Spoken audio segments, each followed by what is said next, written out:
And right now I'm talking to Manhattan's most powerful broker. She's a powerhouse. That's correct, isn't it? Louise Phillips Forbes. Welcome to the show. Hi, thanks so much, Kevin. Great to be I've here. really got so much to dig into, so I don't want a big intro, but Okay. $3.5 billion in sales, and that's not counting this last year. So that's a huge number. Of course, Manhattan, we expect big figures, but still that's a lot of property. Truthfully, that's one deal at a time. You know, this will be my 30th year in the business. 30 years. What were you doing before property, before real estate? I came to New York. I was born in Nashville, Tennessee, and I came to New York to find the lights of Broadway as a dancer. And I injured myself after about a year, just shy of a year. But I do what all New Yorkers do when they try to be a New Yorker is I had a million jobs, and I bartended, and I modeled, and I did industrial for dance companies. But somebody said I would be great in real estate and gave me their business card of a friend of theirs, and I went to go meet this guy, and he's like, "You want a job?" I had no idea that it was commission only, first of all. And my first year in real estate, I made $8,400. So there's hope out there for all those. So how did that change, that first year? I mean, you obviously had a view from the outside. You'd been told what real estate was all about. Then you got into it. Well, the truth is, I thought I was getting a job that was built around brick and mortar and architecture, but it's the business of people. It's people. I do people. Yeah. I do that very well. Yeah. So did it take you a year to understand that? I think that it took me a year to really own who I was and not try to be something I wasn't. Interesting, yeah. And, you know, I'm Southern, and we talked about that, and I find it so interesting. My whole life I was raised to never talk about money, and the first thing I do is, "Hi, how are you? What do you want to spend? What do you do? How much you got?"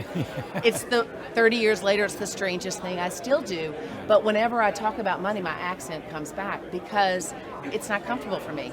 So for myself, I needed to figure out what made me tick, own it, and part of it was not to be a salesperson. I wanted to be an educator. I wanted to be of service. I didn't want to focus on billion-dollar deals. I wanted to be with the regular person and understand for myself that my home is really where the rest of my life is built from.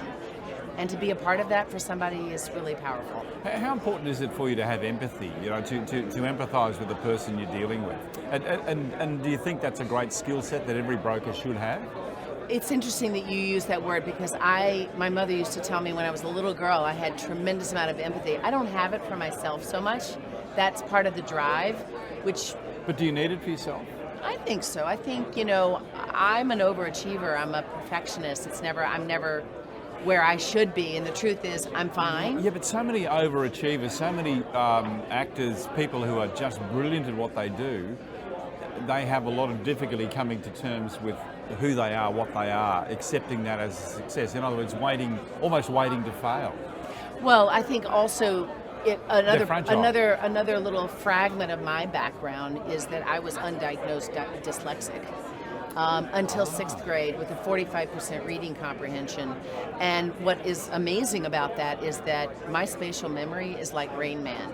So I'm in the right place. Yeah, you are. And yes, empathy, compassion, patience. There's a reason I heard somebody say on the stage, there's a reason why God gave us 2 ears and 1 mouth. Because listening skills, you know, is something that we really have to hone, and we have to exercise that muscle. And I think the compassion of it, you know, I really only cared about the right deal. And if you come from that premise, then you will attract business. Yeah. 2 eyes, 2 ears, 1 mouth. 1/5 of everything we should do should be talking. Yes. But so often we want to dominate the conversation or direct it. But I think with empathy, you need to be really skilled at listening and understanding where the person you're talking to or trying to help is going. Absolutely. Or needs to not go. be afraid to ask questions. Yeah. And not, you know, and I also take this position of not, you know, every no I get is a data point, and that is how I back into what's right. I almost don't care if the piece of property that I believe, once I understand my buyers, I don't care if it's even on the market, because once I understand what makes you tick, I wait for it. I know the inventory because I've sold some of them 6 or 7 times. in some ways a no is very positive because it means they just want a bit more information. That's your role, to give them the information. That's try and as help an them. educator. Yeah, that's so right. if you come and everybody picks up on that salesmanship. Yeah. And I'm grateful that I built my business one deal at a time. I had no Rolodex when I came here. And through just connecting and just being myself, you attract business as opposed to trying to promote it. Yeah, you've probably answered my question, but I'll ask it anyway. How do you break into the New York market? How do you break in and become one of the best brokers in Manhattan? How do you do that? I mean, I think that I had this conversation with my son. He was like, well, why were you on stage last night? And I was like, well, I kind of have a pretty successful business in one of the most difficult markets in the country. Yeah, in the world. And I think that I learned early on that buyers are here today, sellers are here today, they're gone tomorrow.